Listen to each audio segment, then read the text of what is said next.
Semi-automatic. Fake books and player pianos take their place alongside sibyls of an older order, broken lanterns and the like. A kid at the bar by the shuttered machine shop, speaking in half-clean incantations, the night itself bitten into code, is where I am to receive this here, arising at dawn, keeping vegetarian in the weeks, that the jewels slip through in half-clean language, these minor rackets, jokes where the moon is full in the taxicab, the second half of dark matter, and a fluid light all through the tenderloin. On a beat-up stretch of Bryant is where I am to receive this, bubbling as on a spoon of some drugs, then finally tuned, the case, never at hand, stated with grace. Trust might be the form my praise could take. So I was thinking about the theme of the reading, resolution, and this is one of my favorite poems, not by me, this is by Ted Berrigan. It's entitled Resolution, and I really like it a lot, and so I thought I would read this very short poem by Ted Berrigan. It's in his book, Many Happy Returns. Resolution. The ground is white with snow. It's morning of New Year's Eve, 1968, and clean city air is alive with snow. It's quiet, driving. I'm 33. Good wishes, brothers everywhere, and don't you tread on me. And then I wrote this poem for tonight, also entitled Resolution.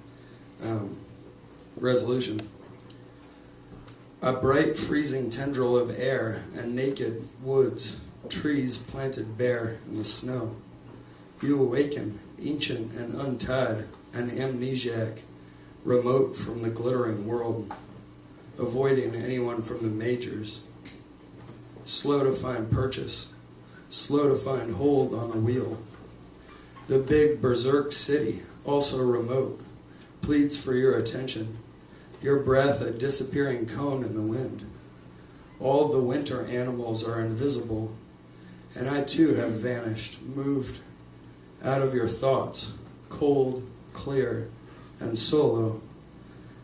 All that's dear to you stays emphatically unwritten, impossibly finished, impossibly visible and near, resolving as sickness into the usual restlessness, as solidity thaws like frost into dew.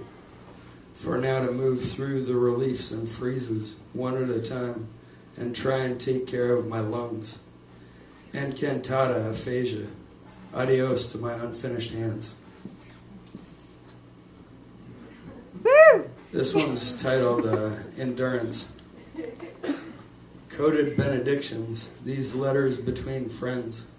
Whatever green grows between cracks, the accidents accreted called living, for which we retain a keen taste, written in invisible or disappearing ink. Thinking, never thought, so-called complete, optimally passed fast along the regular route, following the progress of certain construction jobs. I forget to smoke until I'm already in the lobby, or awaiting the train, its large codes. Reciting Blake from memory, agent has no money. A tourist, always on my own with you. Then I disembark solo with a loaded endurance. And in the downtowns of cities, I picture them fictionally as brains, the financial districts, the brain-damaged parts of a brain. I invent my intentions as I go, until you're right there with me, and your letters, gifts, things lifted or on loan, slightly more dilating, but at least as temporal as this transfer which reads, good for travel in any direction. This one's titled In a Silent Way, and I wrote it while I was listening to the Miles Davis album of the same title, and I would be happy if this poem was half as good as the cover of that album. In a Silent Way. 3 days in the offing, slipping through life. Downstairs, she says, chandeliers and furs, a new feeling for the old ways to come, the hand of her shadow moving closer.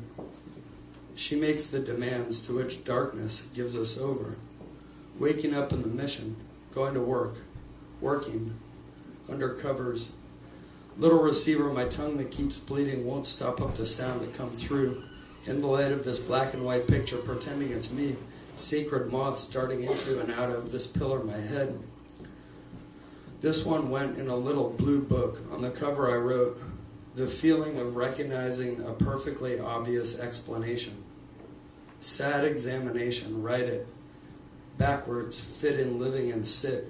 Keep your boots tight, clobbered by sunlight.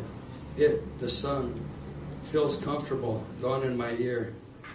Given us over to order again. The awful truth is sometimes people can't just get along, that even their kindnesses in disengaging seem feigned. All's fair in love and war, and the hidden proportionalities of the human heart, dim tracers and exit wounds, the red glare of old blood pumping alone there. 3 days in the offing, slipping through life. Downstairs, she says, I swear I spoke to you on the phone yesterday. Or did I? Dream it. It, the sun, feels comfortable, gone in my ear. I watch the shadow of the pen tracing these letters. Newspapers mirror real reading, going right to left. Thinking as above, no stopping, so below. Which vertigo is a different name for what I've got. All's fair in love and war.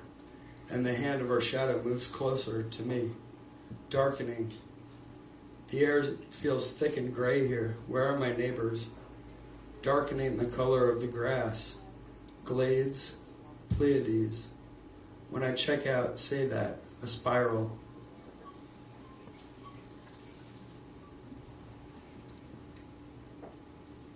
This one is entitled The Rain. I stole that title from Robert Creeley. And it's got something to do with his poem. Poorly, I'm sure. The rain. Why ever I have to continue insisting on myself, and awe instead remains scarce and diverse, rough around the edges, my perimeter bleeding into the landscape surrounding me.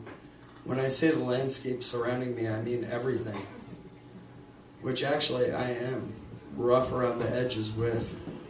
As Creeley quoting, I believe Olson, I'm paraphrasing. Actually, all of this is paraphrased. What movie or any art isn't based on a true story? Put it, we are, as we're finding out we are. Getting off BART in the East Bay, a profusion of bougainvillea. I jam my hands in my pockets, the squelch of static on the classical band, and a sheer of afternoon light my perceptions are raised in. To want something intensely is valuable, and then to get it and give it away. And then this last one is, I also ripped the title of this one off. I ripped the title of this one off of Wallace Stevens. It's called A Quiet Normal Life. A Quiet Normal Life. What went wrong with thinking her the other? I now would speak of it not so, secretly several. The end of the first decade of the second millennium. A sink full of newsprint hatches in my stiff mind. A tall bottle of unopened wine stands on the desk like the desk were the sky. She thought to write and ask me about my beautiful illness. I'm hypnagogic most of the time. Get wine, WD-40, and trash bags. Drop Nova Origins in the post. Cancel my subscription. All I walk through, outside the moon, in beautiful disarray. 16th, my damned but gleeful forgery. At play and nervous like, drawn with a shaky hand. I won't shake off noise and all of her charms, insist on altering instead my head, the news and film of which it's lately composed. Throw them in reverse and slur the words. Paint blood on the doorpost of language. Try on the wolfskin and read reality, its fealty to the mind. All of those animals there in that tree. Thank you.